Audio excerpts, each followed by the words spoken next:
जैसा कि हमने पिछले एपिसोड में देखा था कि सिल्वर टाइकिंग और इजविंग गॉड बोरिंग फॉरबिडन एरिया के अंदर आ चुके थे, जहां पर कुछ डेमनिक लीपर्ड और डेमनिक विंस ने उन दोनों पर अटैक कर दिया था, जिससे वो दोनों किसी न किसी तरह बचकर वहां से भाग गए थे।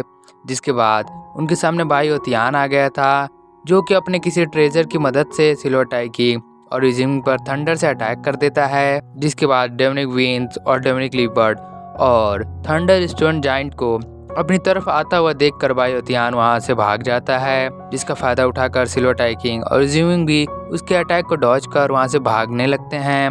जहां भागते भागते इजविंग एक जगह पर आकर रुक जाती है और सिल्वर टाइकिंग को बताती है कि उसके ब्लड लाइन को कुछ इरिटेट कर रहा है। जिसके बाद वो दोनों गॉड बोरिंग फॉरबिडन एरिया के और अंदर जाने लगते हैं। अब आगे द सिल्वर टाइकिंग एपिसोड 78 की शुरुआत वहीं से होती है, जहां सिल्वर टाइकिंग और इजविंग गॉड बोरिंग फॉरबिडन एरिया के और अंदर जा रहे थे।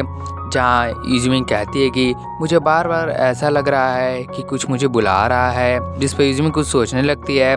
पर तभी जब सिल्वर टाइकिंग और इजविंग अपने सामने देखते हैं तो उनके सामने किसी का ग्रेवयार्ड था, जिसको देखकर इजविंग और सिल्वर टाइकिंग हैरान होकर बोलते हैं कि क्या डिवाइन फॉक्स वीपन यहीं पर मौजूद है। जिसके बारे में जानकर इजविंग बहुत खुश हो जाती है और कहती है कि मैं इसी के लिए तो गॉड बोरिंग फॉरबिडन एरिया में आई थी।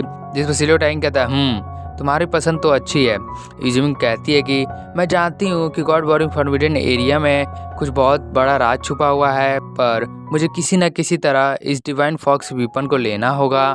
जिस पर सिल्वर टाइकिंग बोलता है कि जो पहले गॉड फॉक्स क्लेन था वो बहुत से क्लेन से मिलकर बना था और उन सभी की स्ट्रेंथ आज के डीमन क्लेन से ज़्यादा पावरफुल थी, और डिवाइन फॉक्स वीपन की मदद से तुम पूरे फॉक्स क्लेन को ऑर्डर दे सकती हो और तुम इससे ज़्यादा देर तक नहीं बच सकती। और क्या सच में तुम्हें इसके अलावा और कुछ नहीं चाहिए? डिस्पेजिंग बोलती है मुझे बस ये डिवाइन फॉक्स वीपन चाहिए और इसके अलावा हो सके तो मैं शायद एक और ट्रेजर लूँ, और इसको तुम मेरे तरफ से अपने ऊपर एक फेवर समझना। और क्या ये डील तुम्हें मंजूर है? जिस पर सिल्वर टाइकिंग कहता है ठीक है, तो ये डील हुआ। फिर इजविंग अपने मन में सोचती है कि इंसान कितना कंजूस है। तब सिल्वर टाइकिंग इजविंग से कहता है कि मैं भी कैसे किसी ऐसे लड़की का फेवर रिजेक्ट कर सकता हूँ जो कि फ्यूचर में मार्शल गॉड बनने वाली है। इजविंग कहती है ठीक है। जिसके बाद वो दोनों थोड़ा और आगे बढ़कर उस ग्रेवयार्ड पर लिखे गए लेटर्स को पढ़ने लगते हैं, जिसको पढ़ने के बाद सिल्वर टाइकिंग कहता है कि ये तो किसी गोल्डन मार्शल गॉड के द्वारा लिखा गया है। जिस पर इजविंग बताती है कि मैंने बहुत से अलग अलग गोल्डन मार्शल गॉड के हैंड राइटिंग को पढ़ा है, पर यह हैंड राइटिंग उन तीनों में से नहीं है और ना ही ये जाओ हान तियान के द्वारा लिखा गया है। जिस पर सिल्वर टाइकिंग बोलता है कि तुम्हारे कहने का क्या मतलब है कि यहाँ पर कोई पांचवा गोल्डन मार्शल गॉड भी मौजूद है? इजविंग कहती है कि मुझे इसके बारे में तो नहीं मालूम, पर हाँ ऐसा हो सकता है ये किसी गोल्डन मार्शल गॉड के द्वारा लिखा गया है, हो सकता है कि अब वो मर चुका हो। जिस पर सिल्वर टाइकिंग बोलता है कि हाँ ऐसा हो सकता है। जिसके बाद वो दोनों उसी डिवाइन फॉक्स वीपन की तरफ और आगे जाने लगते हैं। जैसे ही वो दोनों और अंदर जाते हैं तो उन दोनों के सामने बिजली गिर रही होती है और मौसम भी बहुत खराब हुआ रहता है, जिसे देखकर सिल्वर टाइकिंग बताता है कि जरूर इस माउंटेन में कुछ गड़बड़ है और जो भी उस पत्थर पर गोल्डन मार्शल गॉड के द्वारा लिखा था वे चेतावनी से ज़्यादा धमकी लग रहा था। पर इस धमकी का उस डिसास्टर के पावर से क्या लेना देना हो सकता है? क्या गोल्डन मार्शल गॉड ने जो वर्ड्स को वहाँ पर लिखा है उसका और डिसास्टर के पावर के बीच कुछ कनेक्शन है? जिस पर इजविंग बताती है कि एशियंट रिकॉर्ड के अनुसार कई हजार साल पहले गॉड फॉक्स क्लेन की पैट्रियाज, जो कि एक 9 टेल फॉक्स में से एक थी, और उनके पास डिवाइन फॉक्स वीपन था, जिसकी मदद से उन्होंने गॉड फॉक्स क्लेन के इलाइट आर्मी को बॉर्डर पर फाइट करने के लिए लीड किया था, जहाँ पर डिसास्टर का कोर मौजूद है। पर मुझे ये समझ में नहीं आ रहा है कि ये डिवाइन फॉक्स वीपन अभी भी इस हालत में कैसे है? क्या इसका लेना देना डिसास्टर के किसी दूसरे सीक्रेट के बारे में है? जिस पर सिल्वर टाइकिंग कहता है कि जब तक हम उस डिवाइन फॉक्स वीपन को प्राप्त नहीं कर लेते तब तक तुम्हारा इसे गेस करने का कोई मतलब नहीं है। क्या पता उस डिवाइन फॉक्स वीपन को पाने के बाद हम इस सीक्रेट के बारे में जान जाएं। फिर हम देखते हैं कि वहाँ पर थंडर इजुमिंग और सिलो टाइकिंग पर गिरने लगते हैं, तब वो दोनों एक प्रोटेक्शन शील्ड को बनाकर उस थंडर से बचते हुए आगे बढ़ने लगते हैं। जिसके बाद हमारा व्यू बायोथियान पर जाता है, जो कि सिलो टाइकिंग और इजुमिंग को जाते हुए देखकर हंस रहा था। फिर हम सिलो टाइकिंग और इजुमिंग को देखते हैं, जिन्हें आगे बढ़ने में बहुत दिक्कत का सामना करना पड़ रहा था।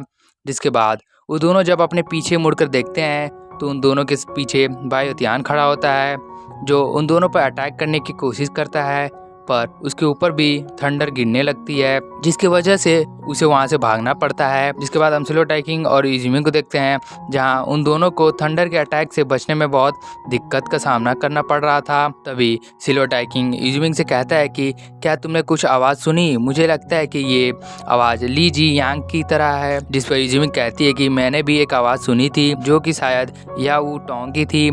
सिलो टाइकिंग कहता है कि लगता है कि गॉड वॉरिंग फॉरबिडन एरिया के अंदर हमारे अलावा भी बहुत से लोग आए हैं, जो कि शायद यहाँ पर प्रैक्टिस करने के लिए आए हैं या फिर यहाँ के ट्रेजर्स के लिए यहाँ पर आए हैं। जिसके बाद हम देखते हैं कि वहाँ पर 4 पावरफुल थंडर डीमन बीस्ट आ जाते हैं, जिसे देखकर सिलो टाइकिंग और इजुमिंग उन बीस्ट पर अटैक कर देते हैं। जहाँ एक बीस्ट पर इजुमिंग अपने martial god skill moon slash के लेवल 8 के पावर का यूज़ कर उस डीमन बीस्ट को एक ही अटैक से खत्म कर देती है। जिसके बाद हम सिलो टाइकिंग को देखते हैं, जो कि एक rhino type thunder demon beast पर अपने स्पीयर का यूज़ कर उसे पीछे कर देता है, जिससे वो डीमन बीस्ट पहाड़ी के नीचे गिर जाता है।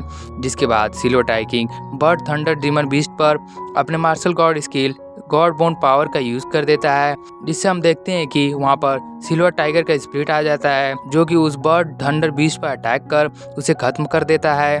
तब हम सिलो टाइकिंग को देखते हैं, जो कि हवा में से नीचे उतर कर कहता है कि थंडर का पावर बॉडी को रिफाइन करने के काम आता है, पर मुझे नहीं पता था कि इतना खतरनाक चीज़ थंडर में छुपा होगा। इसके बाद हमारा व्यू इजुमिंग पर जाता है, जो कि उस क्रोकोडाइल डीमन बीस्ट पर अटैक कर उसे खत्म कर देती है। जिसके बाद वो नीचे सिलो टाइकिंग के पास आ जाती है। जिसके बाद वो दोनों ही डिवाइन फॉक्स वीपन की ओर जाने लगते हैं, जहां जाने के बाद इजुमिंग उस वीपन को पकड़कर उसे निकालने की बहुत कोशिश करती है, पर वो वीपन इजुमिंग से नहीं निकलता है। जिस पर सिलो टाइकिंग कहता है कि तुम्हें अपने पावर का यूज़ करने का कोई मतलब नहीं है, क्योंकि जहाँ तक मैं जानता हूँ कि वीपन में जो रूबी लगा हुआ है वो फॉक्स गॉड से रिलेटेड है, तो तुम्हें एक बार अपने ब्लड लाइन के पावर का यूज़ करके इसे एक बार निकालने की कोशिश करनी चाहिए।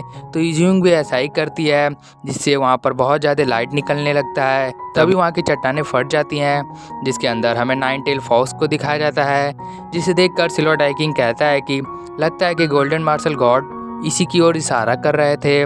जिसके बाद वो इजुमिंग से कहता है कि अगर तुम्हारी जगह तुम्हारे क्लेन का कोई और यहाँ पर होता, और यहाँ तक कि उसे 9 टेल फॉक्स के बारे में भी नहीं पता चलता, क्योंकि इसके लिए फॉक्स गॉड के गोल्डन ब्लड लाइन का होना जरूरी था, जो कि सिर्फ तुम्हारे पास है। जिसके बाद सिलो टाइकिंग उस 9 टेल फॉक्स के पास जाकर उसे देखते हुए कहता है कि आखिर इस डिजास्टर वाले जगह पर क्या हुआ था, क्या सच में इस डिजास्टर के पीछे कोई राज छुपा हुआ है। और सिलो टाइकिंग ये कहते ही हमारा एपिसोड 78 यहीं पर समाप्त हो जाता है। दोस्तों, अगर आप लोग को ये वीडियो अच्छी लगी तो प्लीज़ वीडियो को लाइक और चैनल को सब्सक्राइब कर दीजिएगा। तब तक के लिए मिलते हैं नेक्स्ट एपिसोड में, तब तक के लिए सायोनारा।